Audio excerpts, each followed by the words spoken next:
జనరల్‌గా మనం మాట్లాడుకునేటప్పుడు అనుకుంటాం. మెట్రో నగరాల్లో కాస్ట్ ఆఫ్ లివింగ్ చాలా ఎక్కువ. ముంబైలో అద్దెలు చాలా ఎక్కువగా ఉంటాయి. ఢిల్లీలో రోజువారీ ఖర్చులు ఎక్కువ. బెంగుళూరులో గూడా నివసించడం చాలా కష్టం అనుకుంటాం. కానీ ఈ కాస్ట్ ఆఫ్ లివింగ్ 2026కి సంబంధించి ఒక నివేదిక వచ్చింది. ప్రపంచవ్యాప్తంగా ఉన్న బాగా ఖరీదైన నగరాలు ఏవి అనే దాని మీద. స్విట్జర్లాండ్‌లోని జెనీవా నగరం టాప్‌లో ఉంది. అయితే ఆసక్తికరమైన విషయం ఏందంటే, ప్రపంచవ్యాప్తంగా ఖరీదైన నగరాల్లో భారత్ ఎక్కడ ఉంది అనుకుంటే, టాప్ 400 సిటీస్‌లో భారత్ ఎక్కడా కనిపించదు.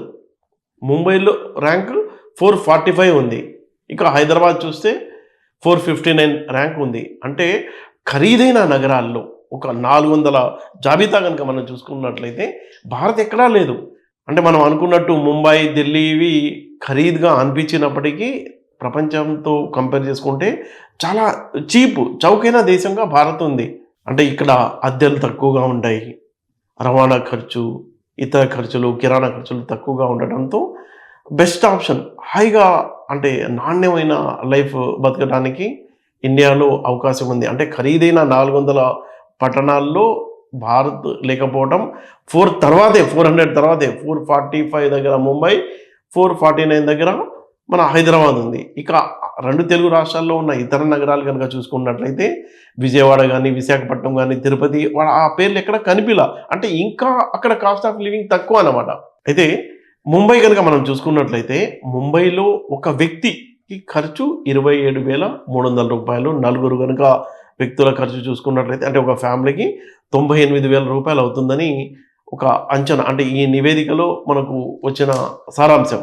అంటే ముంబైలో అద్దె గనుక మనం చూసుకున్నట్లయితే రూ. 9,000 నుంచి రూ. 14,000 వరకు కూడా ఉండటానికి అవకాశం ఉంది. అలాగే ఒక వ్యక్తి ఖర్చు కిరాణా గనుక మనం చూసుకున్నట్లయితే కిరాణా, విద్యుత్తు, రవాణా మొత్తం ఈ ఖర్చు అంతా చూసుకున్నట్లయితే 20,000 నుంచి రూ. 30,000 వరకు అవుతుంది అనేది ఈ నివేదిక సారాంశం.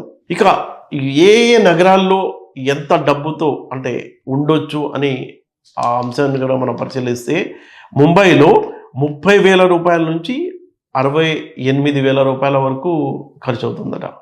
అలాగే ఢిల్లీలో రూ. 22,000 నుంచి రూ. 50,000 వరకు ఖర్చు. కోల్కతాలో 20,000 నుంచి రూ. 40,000 వరకు. ఇంకా ఇంట్రెస్టింగ్ పాయింట్ ఏంటంటే హైదరాబాద్లో రూ. 12,000 ఉండొచ్చు. రూ. 12,000 నుంచి రూ. 50,000 వరకు ఖర్చు వస్తుంది. అంటే బెస్ట్ ఆప్షన్గా హైదరాబాద్. ఎందుకంటే ఇక్కడ కాస్ట్ ఆఫ్ లివింగ్ చాలా తక్కువ. రూ. 12,000 నుంచి రూ. 50,000 వరకు ఉంటే అద్దెలు తక్కువ ఉంటాయి. అలాగే విద్యుత్ ఛార్జీలు కూడా తక్కువ. రవాణా, ఫుడ్ ఖర్చు కూడా చాలా రూ. 30కే టిఫిన్ దొరుకుతుంది.